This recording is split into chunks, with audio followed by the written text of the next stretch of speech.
Bueno, buenas noches. Tenemos otra martes más, otra noche de martes más de endocrinología. Y las primeras clases han sido fabulosas, así que yo creo que esta va a ser igual de bárbara. No es que le quiera poner presión, doctora Carla, pero realmente nos sorprendemos gratamente de lo que está pasando acá. Todos Qué bueno, estamos enamorados de lo que está pasando y esto es una gran cosa que estamos haciendo. Así que este es un ladrillito más a nuestra pared que estamos haciendo entre las cuatro provincias, que obviamente sé que va a ser extraordinario.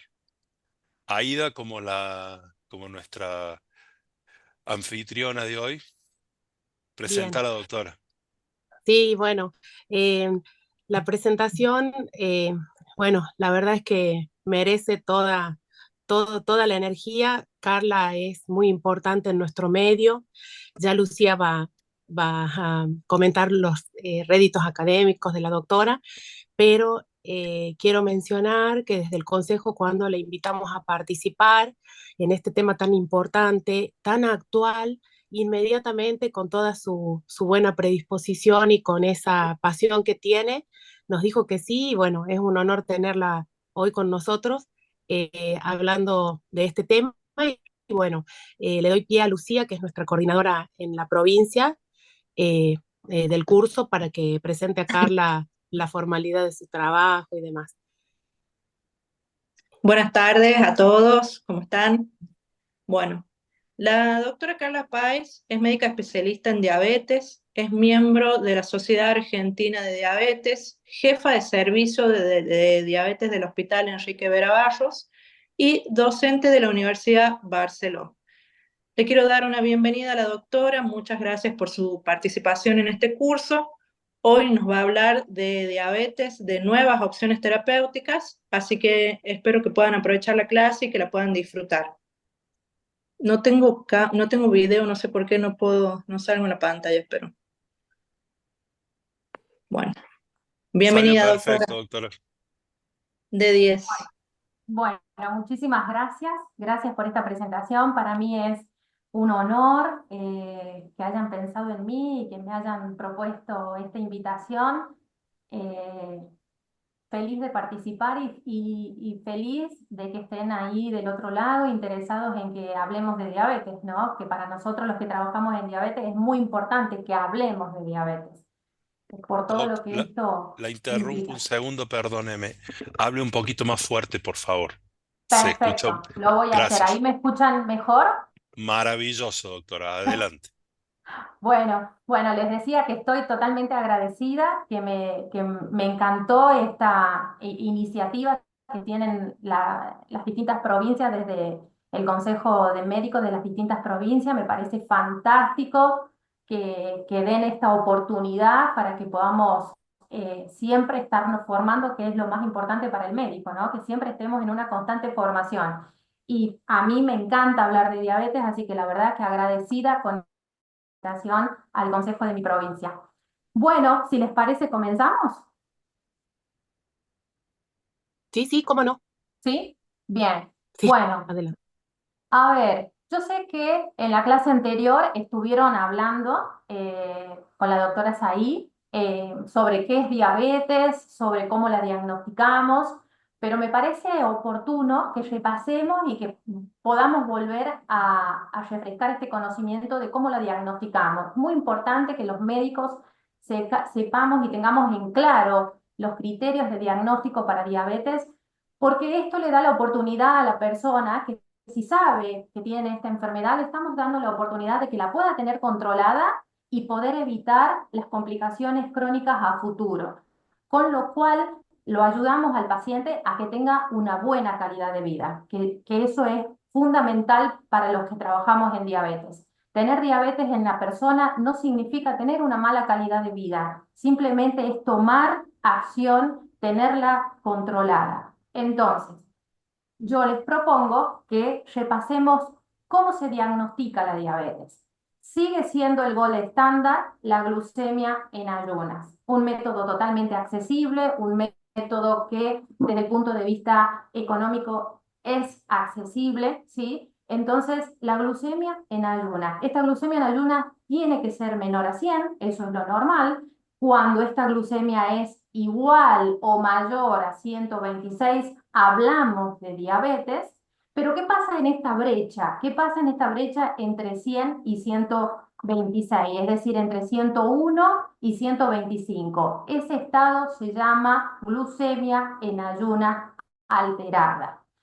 Otra opción diagnóstica para esta enfermedad sería la prueba de tolerancia oral a la glucosa o test de tolerancia oral a la glucosa, donde en ayunas, a las 2 horas de haber ingerido esa agua endulzada con una determinada cantidad de glucosa, que son 75 gramos, el valor a las 2 horas debería ser menor a 140. Eso es lo normal. A partir de 200 o más, hablamos de diabetes. Esta prueba es positiva para diabetes.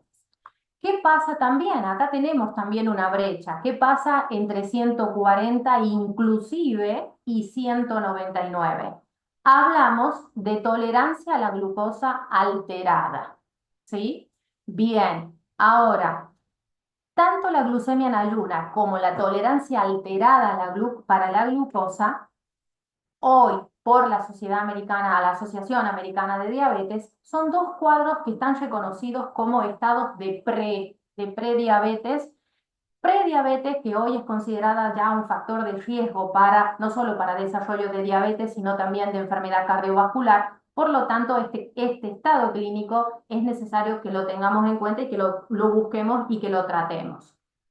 Bien, ahora les decía, criterios para diagnóstico de diabetes: la glucemia en ayunas alterada, perdón, la glucemia en ayunas igual o mayor a 126, síntomas cardinales de diabetes.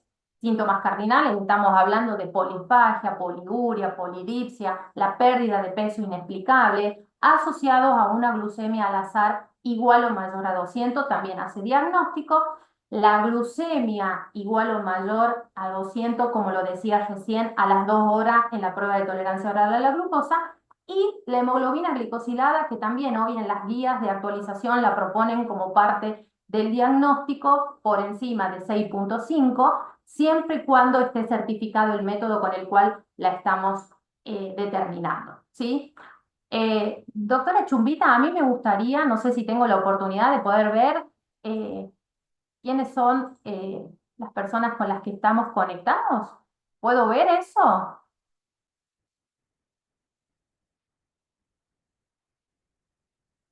¿Me están Hola, escuchando? Sí. que no se escucha bien, perdón. ¿Se cortó ¿Ahí me justo cuando me dijo escuchan? doctora Chumbita?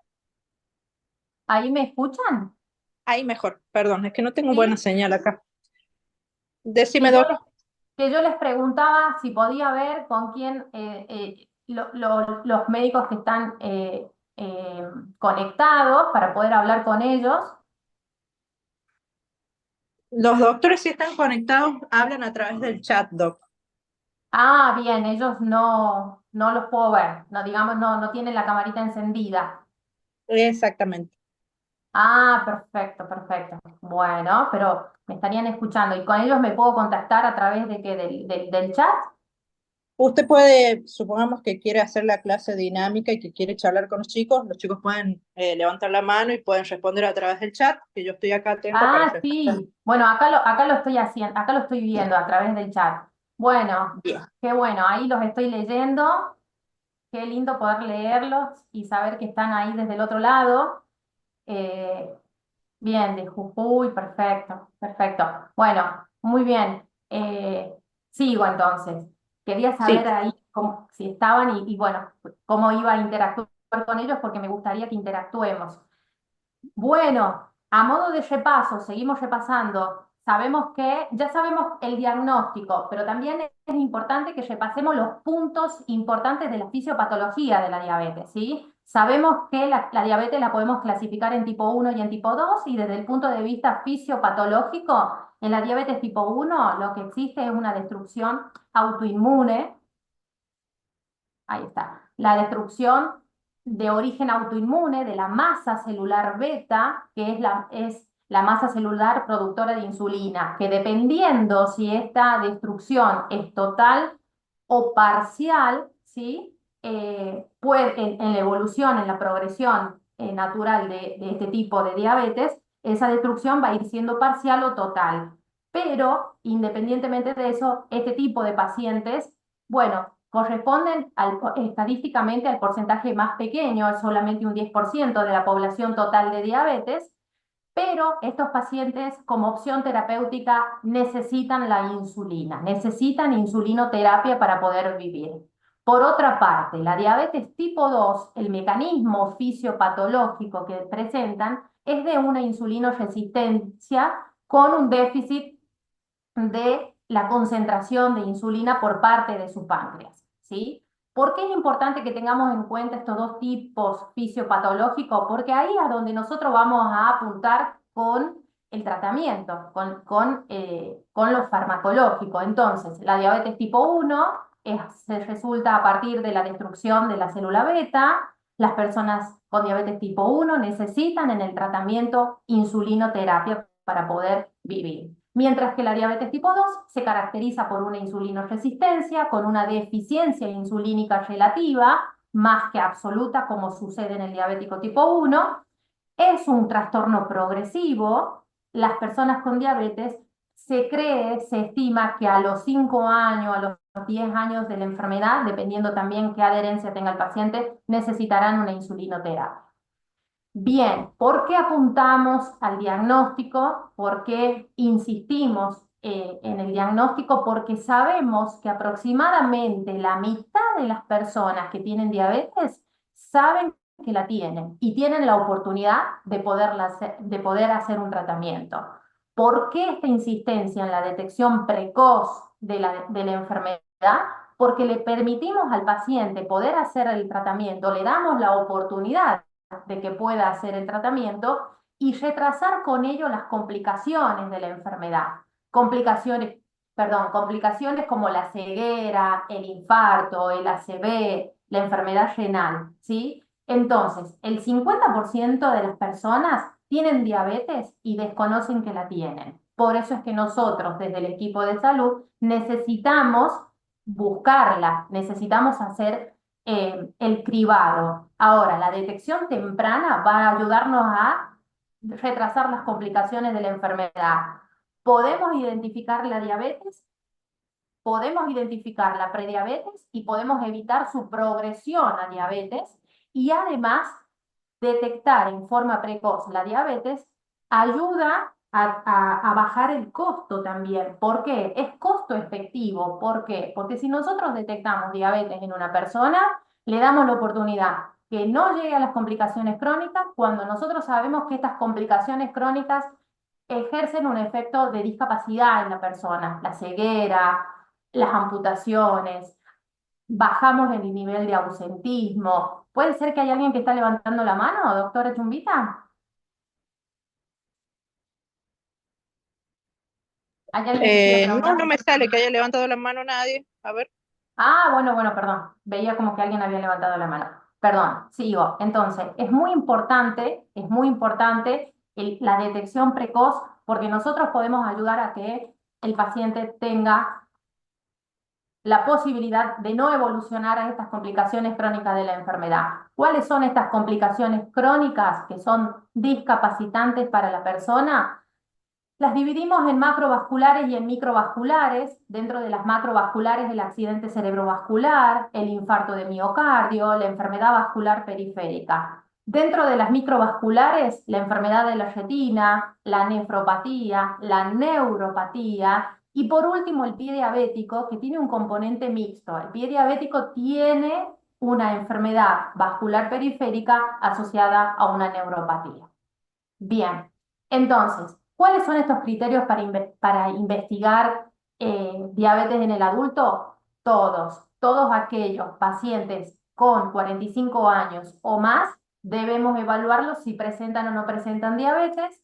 Si es normal, lo repetiremos cada 3 años. Y si las personas, y en las personas menores a 45 años, solamente aquellos que tengan factores de riesgo y lo repetiríamos en ese caso con mayor frecuencia.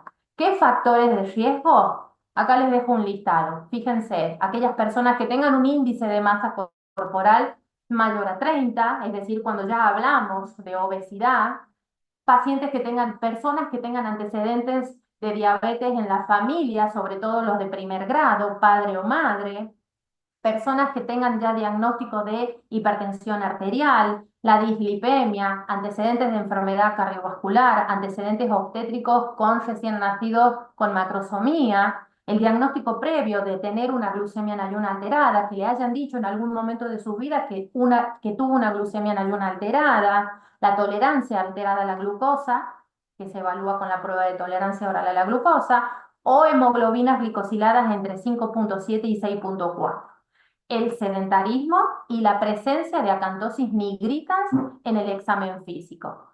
Como para graficarlo más y que no hayan dudas respecto a cómo organizarnos a un algoritmo para el diagnóstico, esto me pareció totalmente gráfico y lindo como para que lo puedan tener en cuenta. Siempre una glucemia en ayuna, y si esta glucemia en ayuna es menor a 100, esto es normal. Si esta glucemia en ayuna está entre 100 y 125, repetiremos nuevamente esta glucemia basal con una hemoglobina glicosilada.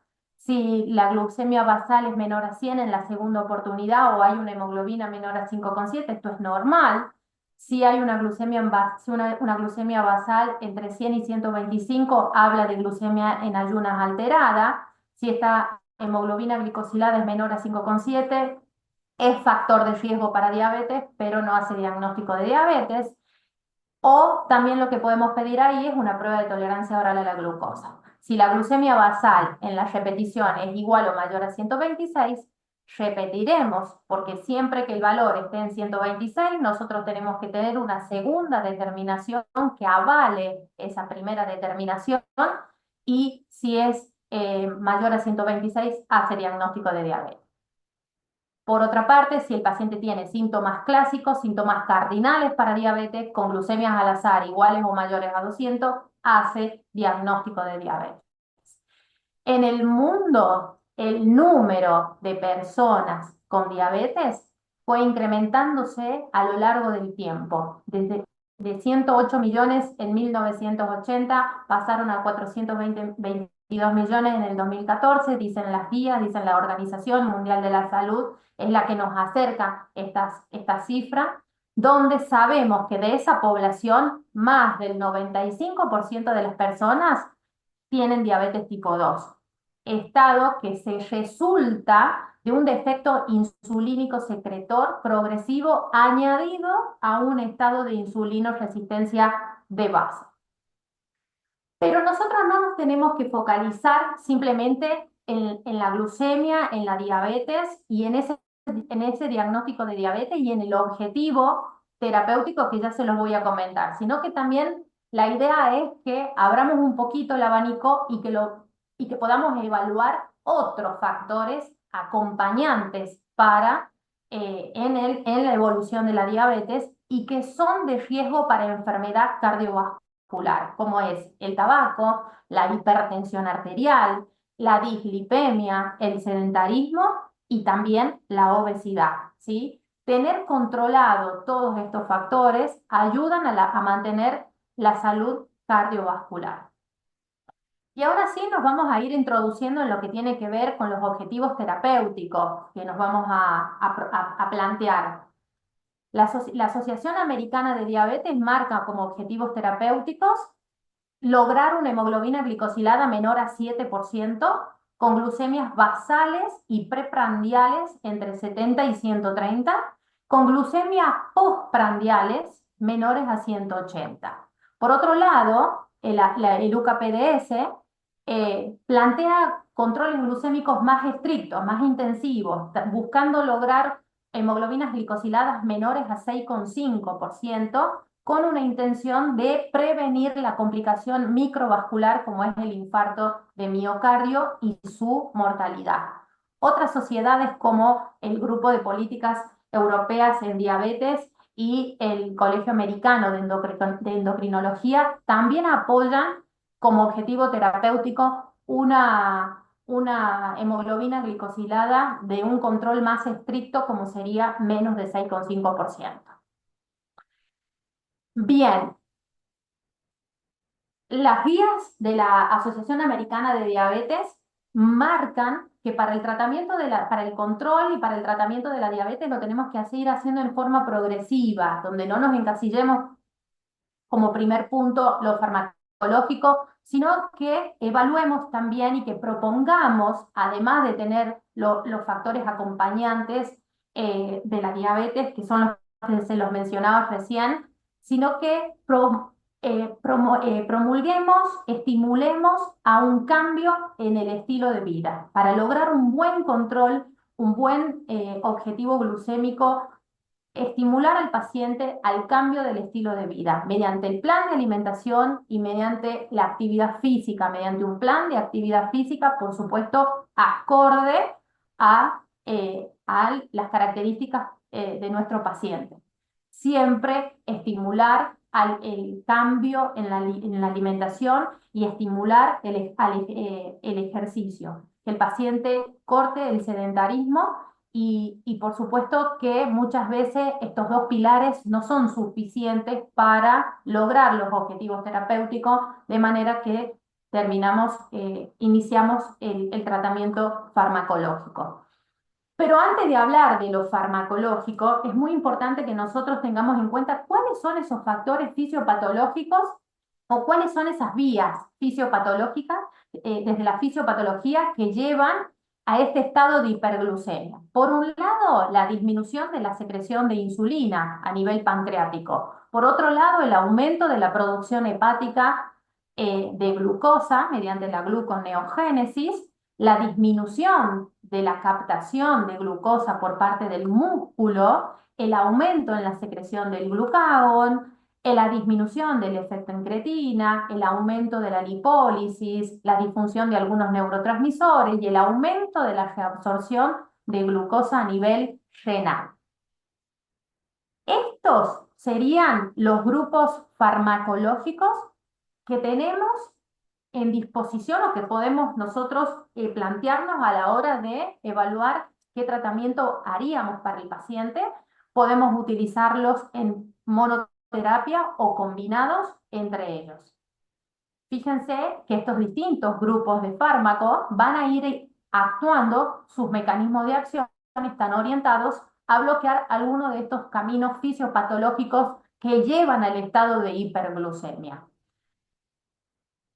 Acá la intención es mostrar cuáles son, visibilizar de todo este grupo de drogas disponibles en nuestro país, cuáles son las características que tienen. Bueno, la metformina, que sigue siendo de primera elección, es una droga que es segura desde el punto de vista de hipoglucemia, no tiene riesgo de hipoglucemia. Otra ventaja que tiene es que no lleva a un aumento del peso, que mejora el perfil lipídico, que disminuye la mortalidad y las complicaciones macrovasculares estudiadas en el UKPDS, resultado que se vio en el UKPDS. Como desventaja siempre la metformina es la intolerancia digestiva que puede producir la droga, pero para esto podemos irla prescribiendo en forma progresiva, comenzar con dosis más bien bajas, ir viendo si de esta manera bajamos los efectos secundarios que tiene a nivel gastrointestinal. Como contraindicación para esta droga, un filtrado glomerular menor a 60 sería criterio para discontinuarla o bajar la dosis, insuficiencia cardíaca severa, la insuficiencia hepática, la insuficiencia respiratoria. Por otro lado, el grupo de las sulfonilureas, acá lo que ven en pantalla ustedes son todas sulfonilureas de segunda generación. Ellas disminuyen las complicaciones microvasculares también. Yo diría que un punto de riesgo es para este grupo de droga es que producen hipoglucemia, por eso las tenemos que usar, tenemos que evaluar muy bien al paciente, a quién prescribírselas. Si hay riesgo de hipoglucemia, no. Si producen hipoglucemia, discontinuarlas. Las glinidas, como la repaglinida y la nataglinida, estas drogas sí pueden utilizarse en casos de insuficiencia hepática, la desventaja es el aumento de peso, y no estarían contraindicadas, eso es una gran ventaja, en que no estarían contraindicadas en el caso de la insuficiencia renal leve o moderada al menos. Las tiazolinidionas o glitazonas, como la pioglitazona, que no producen hipoglucemias, los inhibidores de la alfa-glucosidasa, que es la carboxa, que tampoco produce hipoglucemia, y por último los inhibidores de la DPP4 y los agonistas GLP-1, que son las drogas que están dentro de las nuevas estrategias y que las vamos a hablar un poquito más en detalle a continuación. ¿Hasta acá vamos bien, doctora? Todo bien. ¿Sí? ¿Sigo? Muy ¿Continúo? bien. Vamos, Doc. Bien, perfecto. Bueno, dentro de las nuevas estrategias en el tratamiento para la diabetes tendríamos que hablar de lo que es la familia de las incretinas. Y dentro de este grupo de las incretinas, los inhibidores de DPP4 y los agonistas del receptor de GLP-1. Y dentro de ello, los incretinos miméticos y los análogos humanos del GLP-1.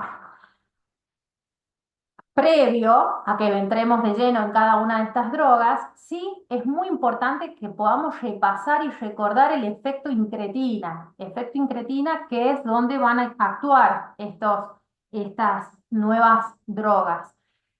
Por supuesto que el efecto incretina es un fenómeno fisiológico. Las incretinas son estas dos hormonas que se liberan desde las células del intestino hacia la circulación. El HIP, que es el polipéptido insulinotrópico dependiente de glucosa que se libera desde las células K del intestino, que están ubicadas en el nivel del yeyuno, del ilion, digamos, de mayor manera lo hacen a nivel de ese lugar del intestino, pero están a lo largo de todo el intestino. Y por otro lado, el GLP-1, que es el péptido 1, análogo al glucagón, que se libera de las células L del intestino, que también están localizados a nivel del intestino delgado.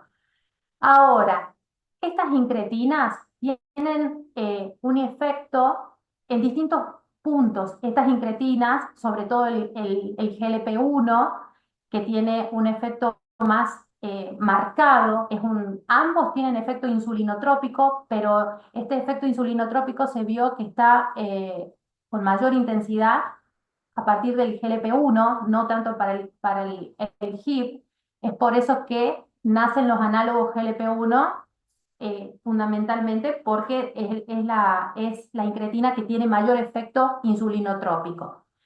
A nivel del páncreas, esta incretina lo que hace, primero les quiero comentar algo, ambas hormonas se liberan a partir del intestino como respuesta al estímulo de la presencia de los alimentos en el intestino, ¿sí? Ambas responden al consumo de glucosa, se secretan y se liberan a la circulación. A nivel del páncreas, van a ejercer su mecanismo insulinotrópico. ¿De qué manera? Estimulando la secreción de insulina, disminuyendo o inhibiendo la secreción del glucagón, aumentando la síntesis de más insulina bajo la forma de proinsulina, aumentando la proliferación de estas células betas e inhibiendo la apoptosis celular beta.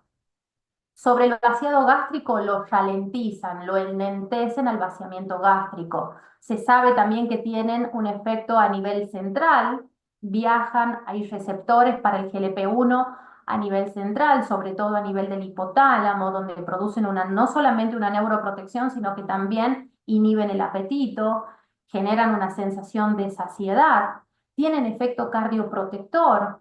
Se sabe que protegen la función cardíaca, sobre todo del ventrículo izquierdo, mejoran la fracción de eyección en un corazón que está afectado, que ha tenido un infarto o que hay un trastorno en su función, mejoran la fracción de eyección estos análogos GLP-1. A nivel hepático, disminuyen la producción de glucosa también. A nivel del músculo, favorecen la captación y el almacenamiento de la glucosa, como también ejercen sobre el tejido adiposo un efecto en el cual van mejorando los valores de los colesteroles. Habiendo hecho un repaso sobre este efecto incretina, es que vamos a hablar puntualmente de estas nuevas drogas que están disponibles para este tratamiento de la diabetes dentro de las nuevas estrategias, el GLP-1 nativo, el GLP-1 sintetizado a partir de nuestro intestino. Naturalmente, luego de un minuto, luego de aproximadamente 1 o 2 minutos de haber sido secretado por las células intestinales, va a ser inactivado por esta enzima.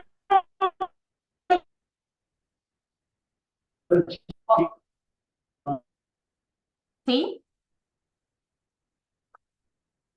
Bien, sigo.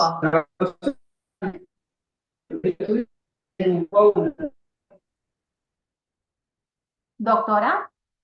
Alguien tiene abierto el micrófono. Ah, Por perfecto, favor, perfecto. alguien. Continúo. Este Sí. GLP-1 nativo, naturalmente, es dividido, inactivado por la enzima dipeptidilpeptidasa 4, ¿sí? Luego de 1 minuto, 2 minutos de haber sido liberado, con lo cual limita su efecto.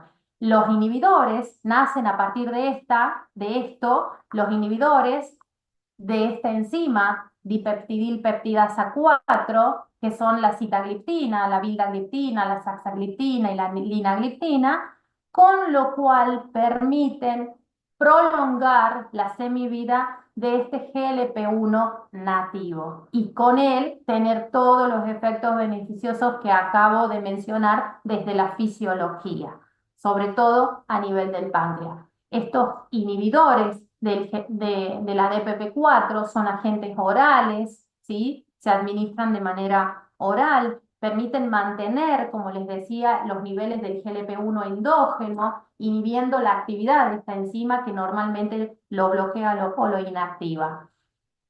La sitagliptina tiene una vida media de 8 a 14 horas, algo menor la vildagliptina, la saxagliptina muy parecida a la vildagliptina y la linagliptina con una semivida aún mayor. La dosis diaria recomendada, 100 miligramos para sitagliptina, con una excreción renal básicamente, con un metabolismo hepático. Sí, en caso de fallo renal debería ajustarse la dosis para sitagliptina. La vildagliptina, por otro lado, se puede administrar 50 miligramos cada 12 horas, con una excreción renal importante también, por lo cual en caso de fallo renal deberíamos ajustarla la dosis. Saxagliptina, 5 miligramos cada 24 horas, con excreción renal también importante, por lo cual se ajusta su dosis. No así para linagliptina, que sería dentro de los inhibidores la DPP4, que podríamos mantenerla sin ajustar dosis en caso de fallo renal. Estas drogas son seguras desde el punto de vista de la hipoglucemia porque no producen hipoglucemia y no tienen efecto sobre el peso, no generan aumento del peso. En caso de insuficiencia hepática, la vildagliptina no estaría indicada, con precaución en la insuficiencia severa para la sitagliptina, sin ajuste de dosis tanto para saxagliptina como para linagliptina en caso de fallo hepático. Bien, por otro lado, existen las drogas dentro de la terapia de las incretinas, los análogos del receptor GLP-1, que les decía que se dividen en incretinomiméticos y análogos humanos del GLP-1. Estos agonistas del receptor GLP-1 no tienen directamente, la DPP4 no tiene la capacidad de hidrolizarlos, de inactivarlos, por lo tanto, estos agonistas pueden interactuar con los receptores para el GLP-1. Dentro de estos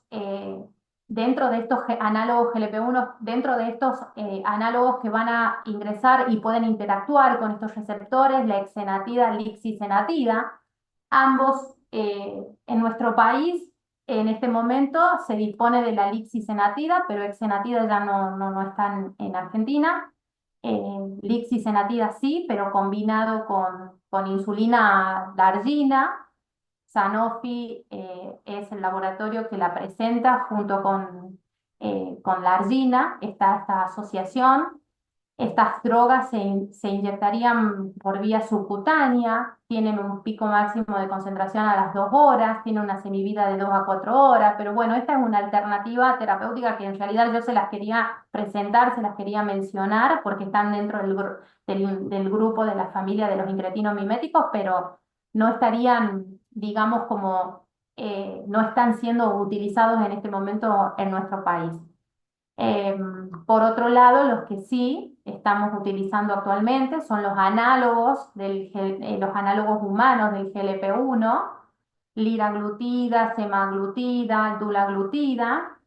Estas drogas, como al igual que los derivados de la exenatida, no son hidrolizados tan rápidamente por la enzima de PP4, con lo cual prolongan la acción del GLP-1 y sus efectos dentro del efecto incretina. Estas drogas incluyen un radical de ácido graso que tiene una unión con la albúmina, propiedad que es la que permite que puedan permanecer más tiempo en circulación, y por lo tanto eso es lo que permite que estas drogas puedan ser administradas una vez por día o una vez a la semana. ¿Cuáles son sus ventajas? Que descienden la hemoglobina, que se ha comprobado que tienen un efecto donde disminuyen la hemoglobina y la acercan al objetivo terapéutico entre un 0,4 y un 2%, lo cual es bastante importante. Tienen un efecto sobre el peso, lo logran descender, están registrados casos, luego de estudios científicos, se ha visto casos que pueden descender desde 1,5 hasta 25 kilogramos, pero hago una aclaración, siempre estas drogas siendo utilizadas bajo un plan de alimentación y un plan de actividad física también. Logran descender la cifra de la presión arterial, como así también del LDL y de los triglicéridos. Logran frenar o disminuir la albuminuria. Sí se pueden administrar en casos de fallo renal, aún con filtrados glomerulares en 15 mililitros minuto, y son drogas que no producen hipoglucemia. En un ánimo comparativo de ambos grupos dentro de las terapias de las incretinas, fíjense que acá podemos observar que los análogos del GLP-1 sí tienen un efecto sobre el apetito, generan saciedad, es decir, el paciente este es un efecto central, como se lo decía recién. Está comprobado que los análogos GLP-1 tienen receptores a nivel central, con lo cual logran trabajar sobre el centro del apetito. Los inhibidores de la ADPP4 no. Los análogos del GLP-1 con esto logran descender el peso, ¿sí? Tienen el impacto en el peso, en el peso del paciente, enlentecen el vaciamiento gástrico, con el cual también mejoran los valores de glucemias postprandiales, incrementan la secreción de insulina mediada por glucosa. ¿Esto por qué? Recuerden, por el efecto y el fenómeno incretina. Siempre que el paciente tiene una carga de glucosa por vía oral, estos GLP-1 se liberan, ¿sí? Entonces esta droga hace un efecto similar, ¿sí? Mejoran la secreción de la insulina, los inhibidores de la ADPP4 también, la supresión de la secreción inadecuada del glucagón postprandial, ambos tienen impacto sobre esto, y tienen un descenso de la producción hepática de glucosa, es decir, frenan la gluconeogénesis y mejoran la resistencia, es decir, mejoran la sensibilidad a la insulina por el músculo. Por otra parte, hay un grupo también actual de drogas. Dentro de las nuevas estrategias tenemos que hablar de los inhibidores de los receptores SGLT2, y dentro de este grupo estas 3 drogas que les estoy presentando en pantalla, dapagliflozina, empagliflozina, canagliflozina, que son drogas que van a interactuar puntualmente a nivel del túbulo renal. Fisiológicamente, el 70% del agua filtrada es reabsorbida a nivel del túbulo contorneado proximal. De la misma manera, prácticamente el 90% de la glucosa que se filtra desde el glomérulo es reabsorbida a nivel del túbulo contorneado proximal a través de los receptores SGLT2. Hay dos isoformas de estos receptores. En el segmento 1 está la isoforma del SGLT2 y en el segmento 3 del túbulo contorneado proximal está la isoforma SGLT1. De estas dos isoformas sabemos que los SGLT2 son capaces de reabsorber el 90% de esta glucosa que ha sido filtrada en el glomérulo y solo un 10% se reabsorbe a partir del SGLT1.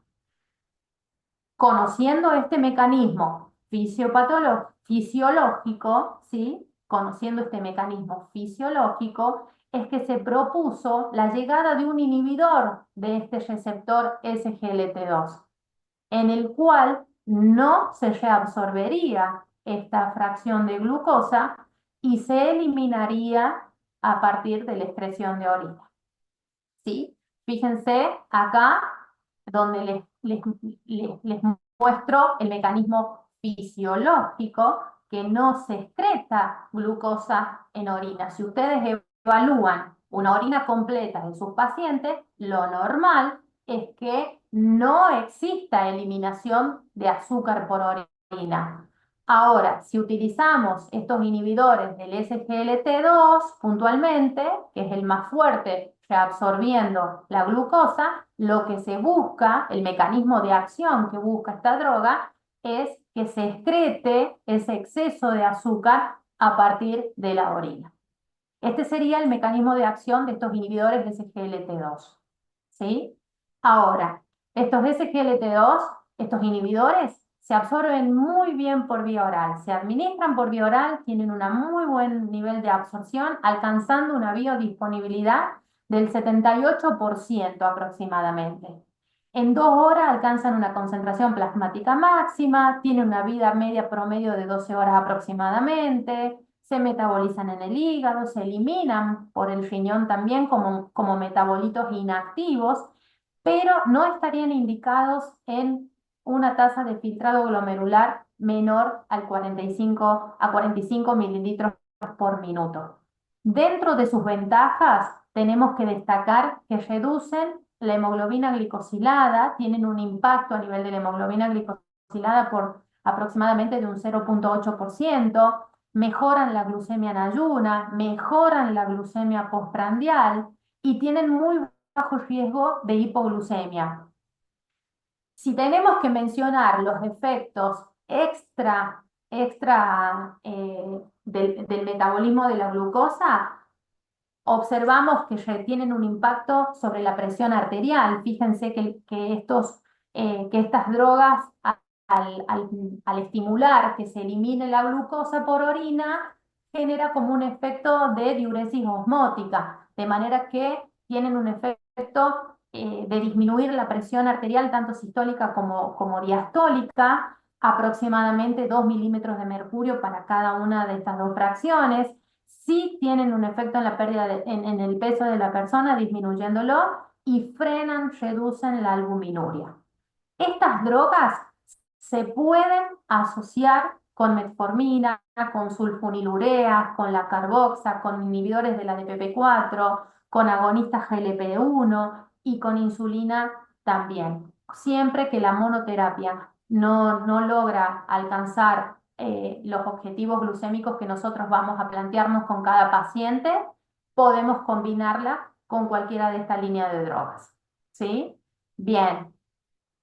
Esto como para que tengamos en cuenta el impacto que cada droga tiene sobre la hemoglobina glicosilada, que vamos a ir evaluando para llevarlo a nuestro paciente a alcanzar ese objetivo terapéutico, ¿sí? Los tipos de insulina, la insulina también está dentro, por supuesto, planteada como parte del tratamiento de la diabetes por supuesto, de primera línea en una persona con diabetes tipo 1 y también, dependiendo de los valores de hemoglobina glicosilada que tenga el paciente, hablaremos también de insulinoterapia asociada a cualquiera de estas drogas.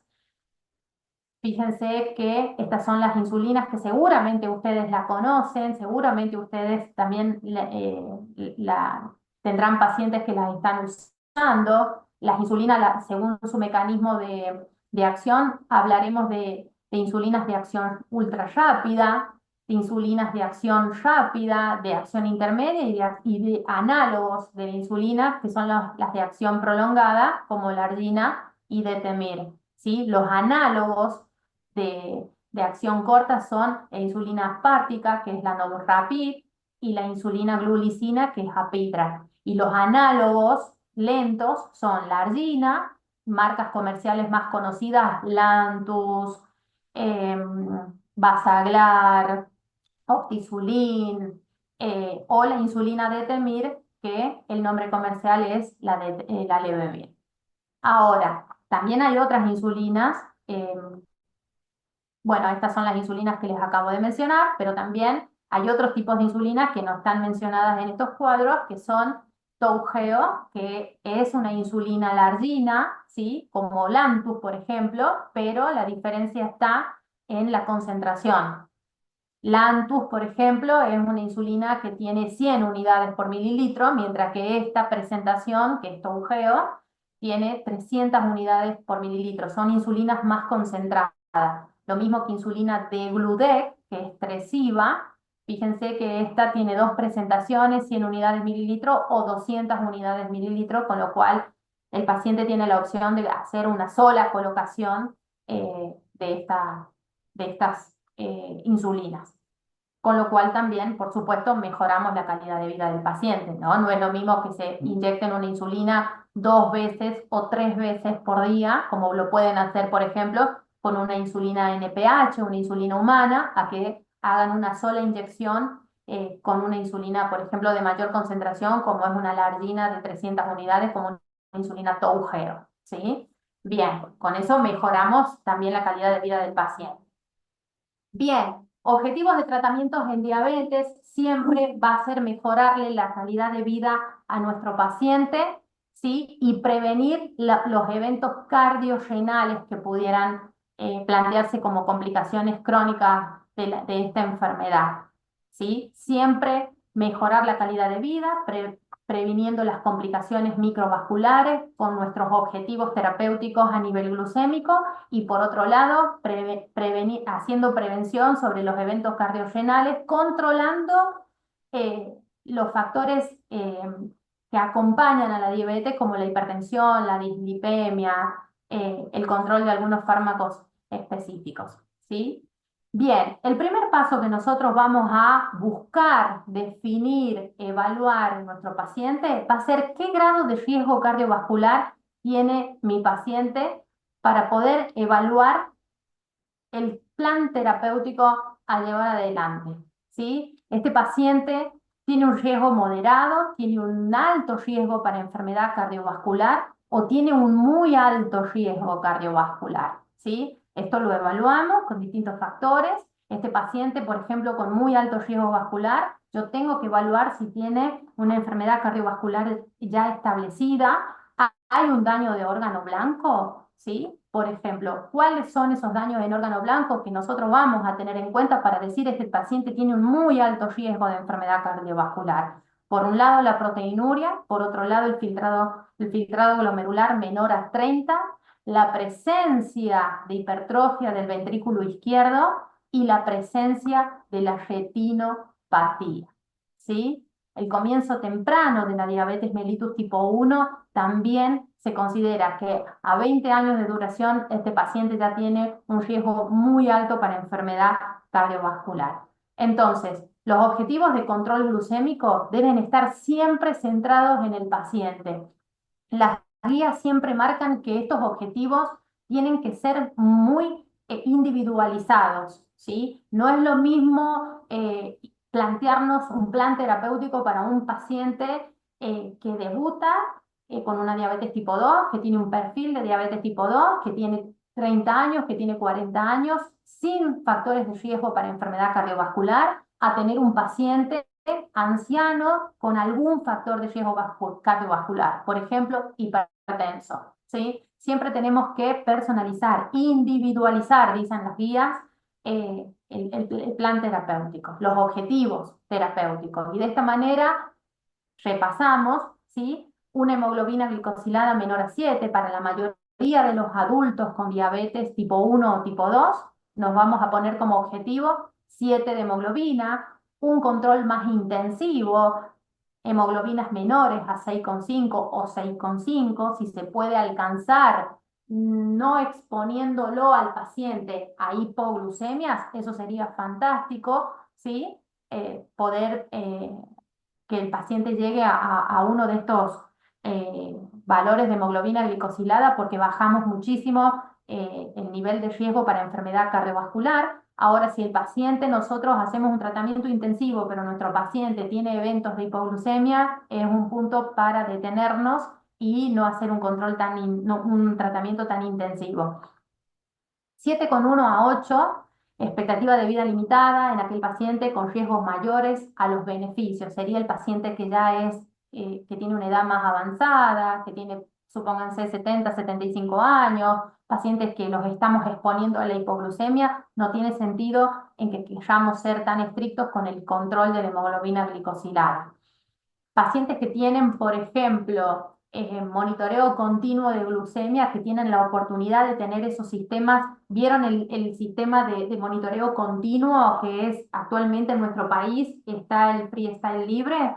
Bueno, esos pacientes que tengan un tiempo en rango en 70%, con un tiempo bajo el rango no menos de 44%, y que respecto a la hipoglucemia no tengan un porcentaje mayor al 1%, ¿sí? Bueno, estos serían algunos objetivos para esos pacientes que por ahí ustedes puedan tener con los monitoreos continuos de glucosa. Siempre ir reevaluando sobre los controles, sobre la marcha, ir reevaluando periódicamente los objetivos que nos planteamos con nuestros pacientes, ¿sí? A medida que vamos avanzando sobre el control, ir reevaluando los objetivos.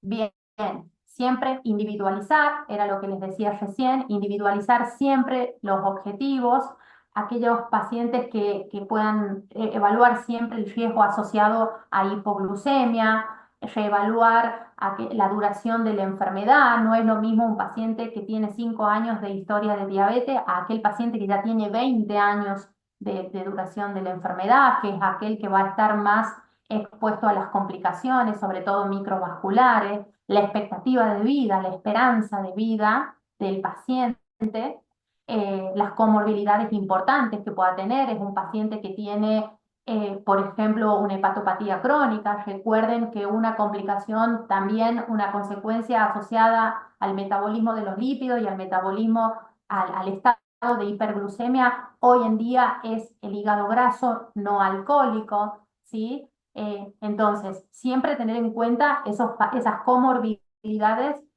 coexistentes en nuestros pacientes. Las complicaciones vasculares establecidas, ¿sí? Todos estos factores que no son modificables para nosotros, pero que los tenemos que tener en cuenta a la hora de individualizar cuáles van a ser los objetivos con este paciente. Y también la preferencia del paciente, dicen las guías. ¿A qué hace referencia esto?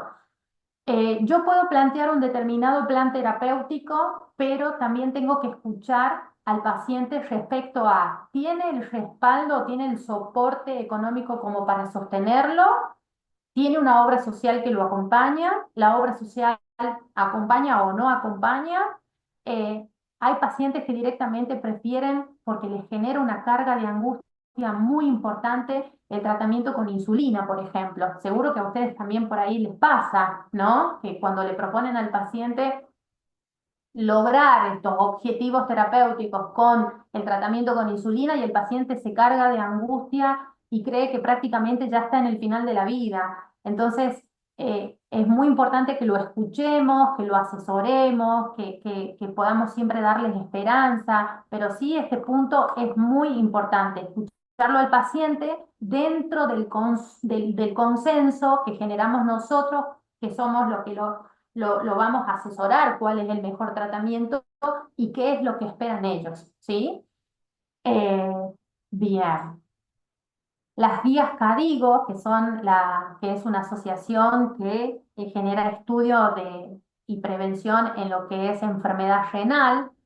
Las recomendaciones de las guías CADIGO siempre marcan que las drogas de primera línea van a seguir siendo, además, por supuesto, siempre implementando cambios en el estilo de vida, siempre promoviendo los cambios de estilo de vida como primera instancia. Las drogas de primera línea siguen siendo metformina y hoy los inhibidores de los receptores SGLT2, pero también plantear el uso de los análogos GLP-1, los inhibidores de la DPP-4, la insulina, además de todas estas otras drogas. Cuando nosotros evaluamos y decidimos cómo tratar a las personas con diabetes con alto o muy alto riesgo cardiovascular, siempre vamos a tener que tratar de incluir aquellos fármacos que reduzcan este riesgo o este alto riesgo de enfermedad cardiovascular. Y son hoy los inhibidores de la SGLT2 o los análogos GLP-1, ¿sí? Que son agentes que tienen un gran beneficio a nivel de protección cardiorrenal. Bueno, las guías actuales también hablan, todo esto que les estoy hablando en este momento tienen que ver con las guías actualizadas 2023-2024 para la Asociación Americana de Diabetes, que marcan siempre hacer hincapié en reducir el riesgo cardiorrenal, el manejo de la glucosa, no solamente el manejo de la glucosa, sino también el manejo del peso para el paciente. Y bien, tener en cuenta que no todos los antidiabéticos orales son iguales, ¿sí? Fíjense que tenemos alternativas en las cuales, fíjense que hoy es amplio, ¿sí? Más allá de estas nuevas drogas, todas tienen un efecto reductor sobre la hemoglobina glicosilada, algunas tienen más impacto que otras sobre el peso, algunas tienen más impacto sobre lo que es disminuir la presión arterial y ejercer un efecto cardioprotector. Y siempre tener en cuenta cuáles son las drogas que exponen más al paciente al riesgo de hipoglucemia. La presencia de insulina en el plan terapéutico de la diabetes tipo 2, las guías dicen, primero deberíamos considerar el uso de los análogos GLP-1 antes que pensar en asociar al tratamiento farmacológico oral la insulinoterapia. Eso marcan las guías actuales. Primero, pensemos en el uso de los análogos GLP-1. Considerar iniciar insulina cuando no se alcanzan los objetivos que hayamos planteado para este paciente. Estamos con monoterapia, asociamos una segunda droga, asociamos una tercera droga, que podrían ser también los análogos GLP-1 o los inhibidores de los receptores SGLT2, y no logramos el objetivo terapéutico, podríamos considerar iniciar insulina. Iniciar insulina bedtime. Bedtime es a la noche o un análogo de acción prolongada. Podemos hacerlo con una fracción en 10 unidades o calcularlo según un kilogramo de peso a razón de 0,1 o 0,2 por kilogramo de peso. Siempre titular con glucemias en ayunas, evitando la sobrevasalización. Sobrevasalización sería no ir aumentando tanto la insulina basal, sino que podríamos considerar el uso de la insulina de acción rápida basal plus, dicen las guías. Son las unidades que dependiendo del monitoreo de glucosa que tenga el paciente, nosotros hacemos el cálculo de las unidades que requiere durante 24 horas, y de allí, en vez de sumarle a la insulina basal bedtime que ya tiene nuestro paciente, lo podemos dividir en dosis fijas previas a las comidas, ¿sí? Esos serían los plus o bolos, que también lo pueden encontrar de esa forma en las guías. Y en estas actualizaciones de las guías americanas y europeas, ¿qué fue cambiando? Desde el 2015, el enfoque general, en el 2015 no existían preferencias específicas para el tratamiento de pacientes con diabetes tipo 2. Estábamos muy focalizados en la hemoglobina glicosilada. A lo largo del tiempo En el 2018 este enfoque fue más general, ¿sí? En personas con enfermedad cardiovascular o pacientes con enfermedad renal establecida. Comenzaron a recomendarse los análogos GLP-1, los inhibidores de los receptores SGLT2, con beneficio comprobado para enfermedad cardiovascular. Ya en el 2019 nos enfocábamos en el paciente con diabetes tipo 2 con con riesgo de enfermedad cardiovascular y enfermedad cardiovascular establecida, con un riesgo alto o muy alto. Considerábamos el análogo GLP-1 y el inhibidor también de las SGLT2 en personas con diabetes, con insuficiencia cardíaca o enfermedad renal, independientemente de la hemoglobina glicosilada. Comenzó como a alejarse el foco de la mirada de la hemoglobina glicosilada, algo que teníamos como muy marcado en el 2015. Lo primero que veíamos era la hemoglobina glicosilada. A lo largo del tiempo, estas guías nos fueron enseñando que debíamos no poner el foco de atención ahí, sino ponerlo en el grado de riesgo cardiovascular o el grado de enfermedad renal, si lo tenía o no lo tenía el paciente, ¿sí? Poníamos el foco de atención ahí. 2002, el foco en la persona, en el paciente, siempre considerando el riesgo de enfermedad cardiovascular y pensando y poniendo también el foco de atención en el peso. Bien, dicho todo esto, me gustaría que veamos todo esto que hemos hablado desde la óptica de un caso clínico. Por ejemplo, un paciente de 80 años de edad con diabetes tipo 2 que no tenga enfermedad renal crónica en tratamiento con una de las drogas de primera línea como metformina y con una sulfonilurea, con glibenclamida. Este paciente refiere síntomas neurovegetativos intermitentes, sugestivos de hipoglucemia durante el día, los cuales durante el seguimiento se confirmaron como hipoglucemia. El médico tratante considera importante continuarla la metformina y asociarlo a otro antidiabético oral y suspender glibenclamida por la hipoglucemia que presenta. Y ahora les pregunto yo a ustedes, ¿están de acuerdo con esta primera conducta?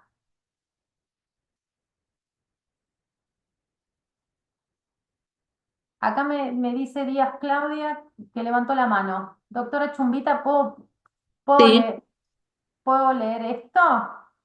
sí. Acá Mónica Nader contesta que sí. El doctor Matías Moreno sí. Nancy Olivera sí. Bien. Los chicos están de acuerdo.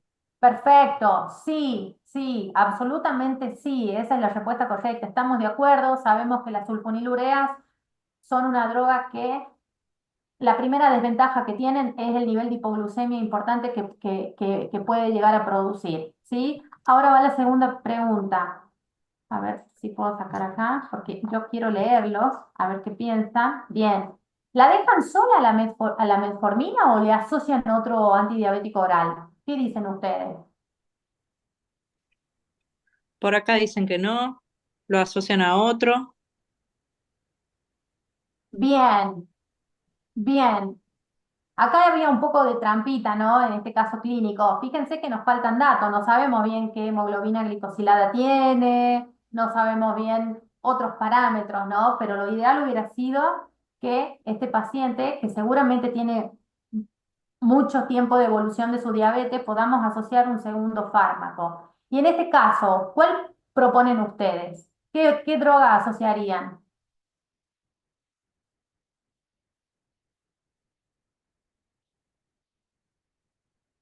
Por acá dijeron la dapaglifosina. A ver. Bien. Bien, bien, sí, podría ser un inhibidor SGLT2, pero también podría ser un inhibidor de la DPP4. ¿Qué opinan? ¿Sí o no?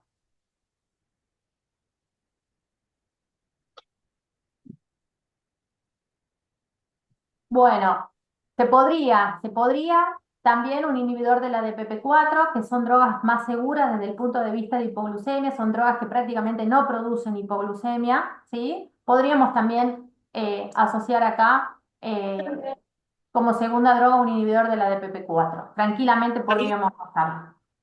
ahí alguien pregunta cuál sería el índice de masa corporal del paciente y si tiene antecedentes cardiovasculares aparentemente para tomar la decisión. Bien, perfecto. Justamente estas son, hacia eso íbamos orientados. ¿Qué les llamaría la atención a ustedes o qué datos clínicos les interesaría a ustedes saber? Muy bien, muy bien. Saber esto, saber si hay otros factores de riesgo para enfermedad cardiovascular, qué índice de masa corporal tiene, porque todos esos son puntos que nos van a llevar a nosotros a tomar la decisión de qué droga utilizaríamos en beneficio del paciente. Excelente. Muy bien, muy bien. La idea es esto, que en nuestra línea de pensamiento a la hora, ¿puedo dejar de compartir la pantalla o no? Sí, sí, Doc, totalmente. Puede. Bien, que a la hora de tener nuestro criterio para comenzar el tratamiento, nosotros tengamos en cuenta todos estos factores que me están planteando, es decir, qué índice de masa corporal, es hipertenso, bueno, el caso clínico decía, no hay enfermedad renal, pero este paciente tuvo algún evento cardiovascular, tuvo ya enfermedad coronaria, es un paciente que usa algún antiplaquetario, todos estos son factores importantes a la hora de tener en cuenta si yo tengo que buscar una segunda droga que ejerza un efecto cardioprotector, genoprotector o no tiene asociada ninguna comorbilidad como factor de riesgo y directamente puedo utilizar una droga de otra línea, por ejemplo una DPP-4. En este caso, que este paciente, si bien tiene 80 años, no tiene enfermedad renal, no tenía asociado ningún otro factor de riesgo cardiovascular. Por eso es que planteaba a la DPP-4, a algún inhibidor de la DPP-4 como una opción. Pero muy bien, siempre la línea de pensamiento tiene que estar direccionada, que es lo que nos dicen las guías actuales, a evaluar si hay un componente cardio o renal como factor de riesgo. Bien, excelente. No sé si alguien más quiere hacer alguna pregunta. Sí, Carla, muy, Sí, muy buena la charla. La verdad, muchísimas gracias. Yo quería hacer una pregunta que tiene que ver, sí, pertenezco a otra especialidad, pero creo que la diabetes es transversal a todo lo que hacemos en medicina, tanto por la epidemiología que hoy, bueno, vos mencionaste. Yo quería saber cuál era la accesibilidad real a estas nuevas drogas en nuestro medio, teniendo en cuenta que las provincias que hoy estamos participando de esta actividad, bueno, tenemos en cierta manera similares características sobre el tipo de población y demás. Es algo que se puede utilizar ampliamente, tenemos disponibilidad desde ya sea el Estado o las obras sociales acompañan en estas prescripciones. bien.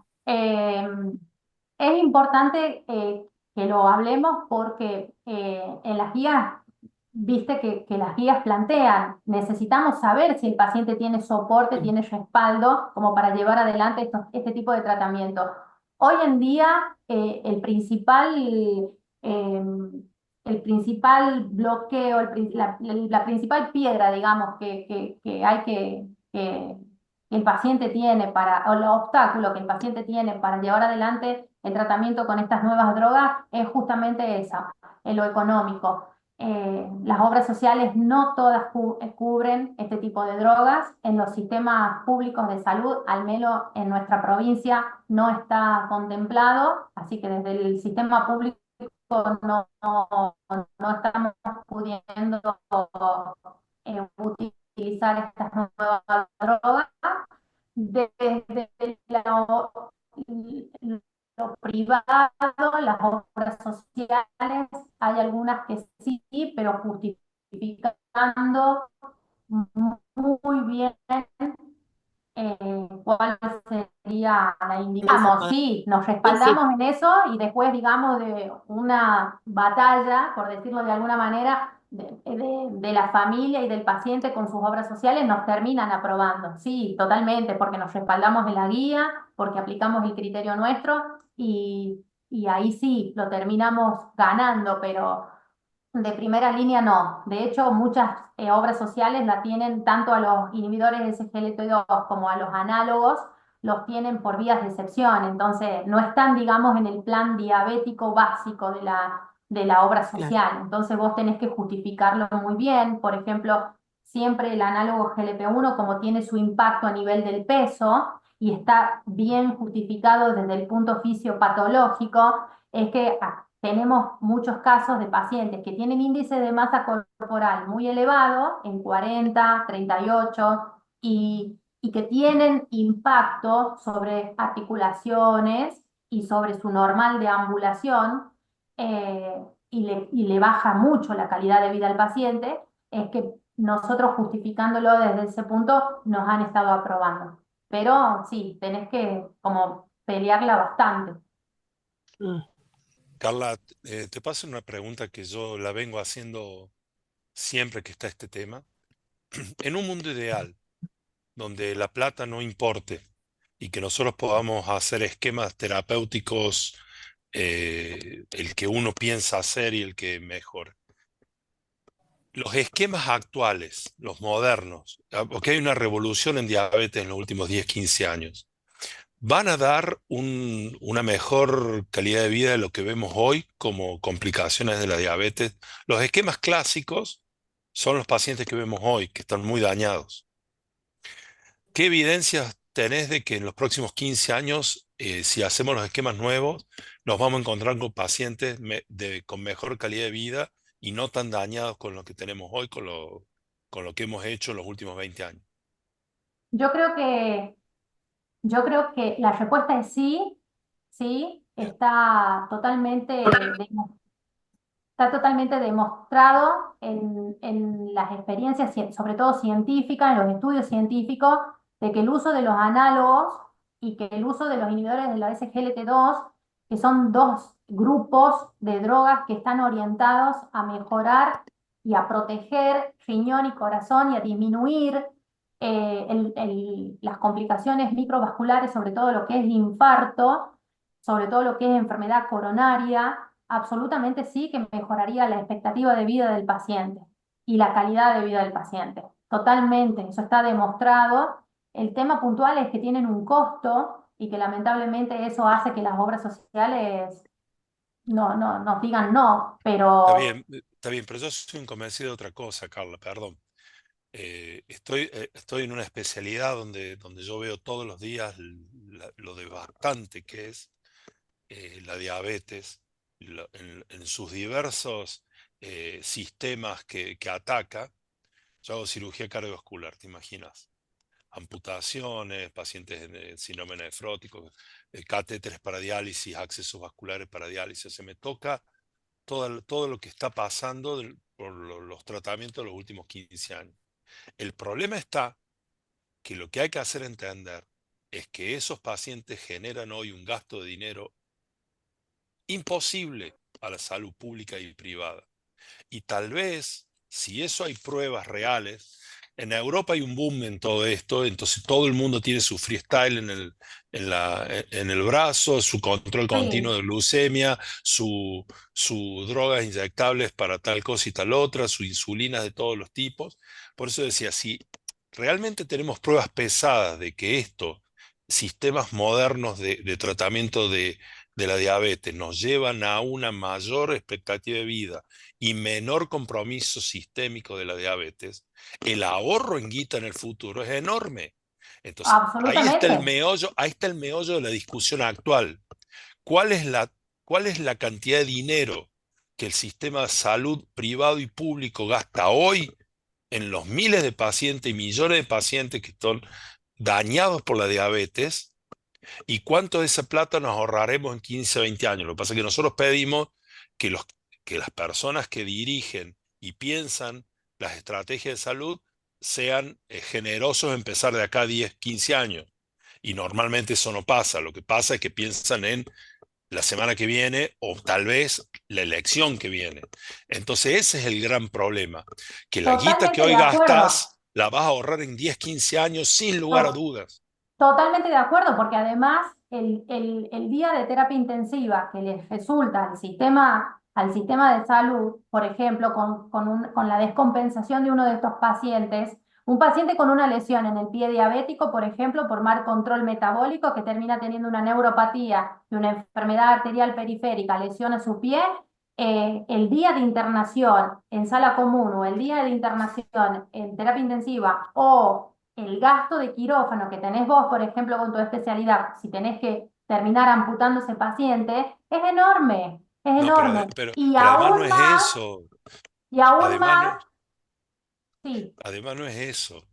Antes de todo lo que eso pase, el paciente tiene 4 estén con droga en las piernas, 5 estén en el corazón, tiene un síndrome nefrótico que le está, o está con diálisis y tiene 3 prótesis que valen 5 o 6 millones de mangos en los brazos, que se tapan y se vuelven a hacer. O sea, cuando vos te das cuenta la guita que gastás es totalmente. enorme y las inyecciones de Avastin en la retina y después la cirugía y después el año que significa curar un pie diabético entonces, sumemos todo y el gasto es Y enorme. a eso le sumás que por lo general son personas laboralmente activas, Claro. ¿sí?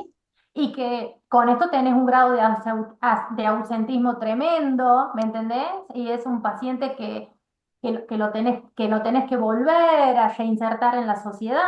No se reinserta nunca más porque quedan amputados o en diálisis 3 veces por semana y quedan ahí tipo de 55 años con por lo menos 15 años más para servir a la sociedad. Bueno, vos sabés Bueno, que nosotros, esa es No, una pelea, esa es yo, la pelea que tienen que tener los endocrinólogos, hacer entender eso. yo quiero hacer un pequeño comentario. Me voy al punto de inicio de la charla de Carla, porque hay una cuestión es que de diabetes hay que hablar. Hoy estamos hablando, sí, Carla nos presentó las nuevas drogas y quizás los que estamos en el consultorio clínico vemos muchas veces cuando recibimos pacientes en donde ha habido por así decirlo, un exceso de permiso en el manejo inadecuado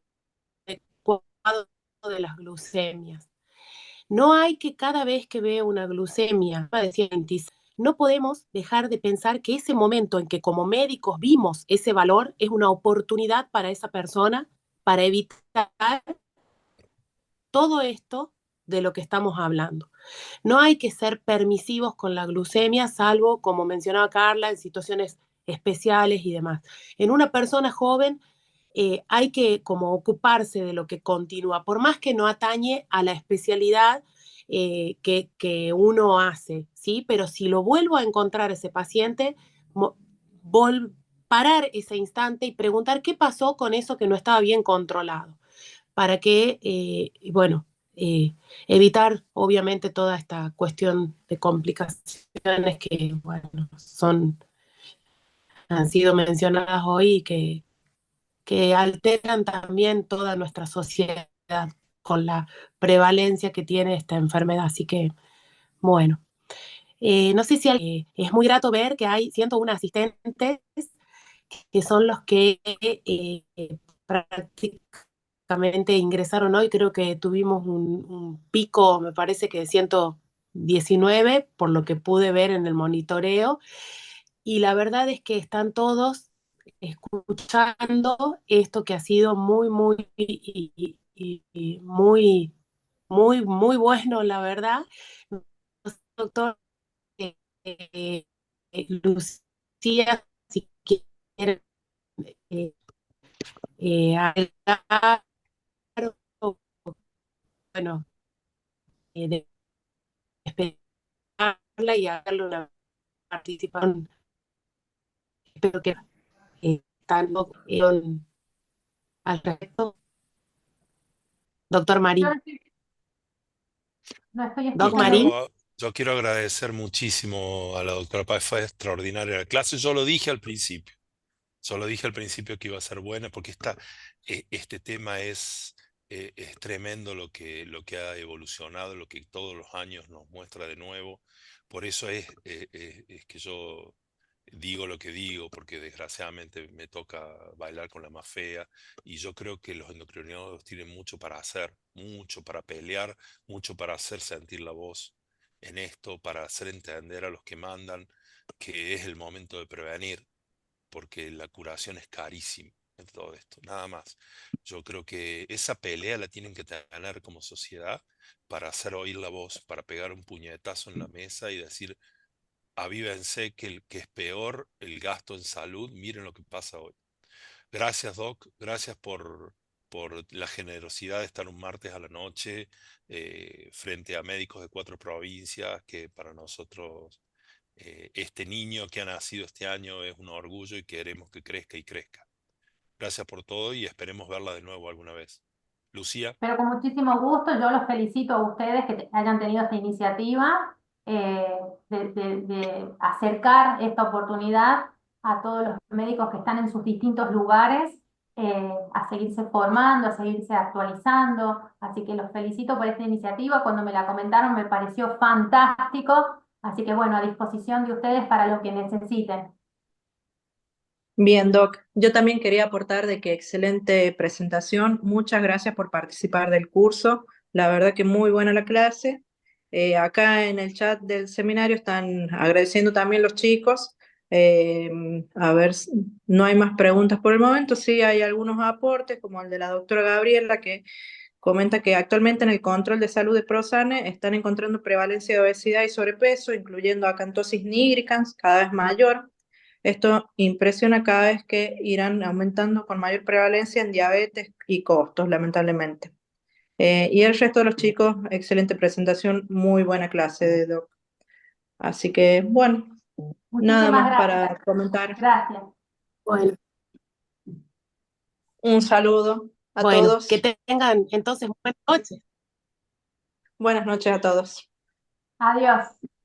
Adiós. Buenas noches. Hasta luego. Hasta luego.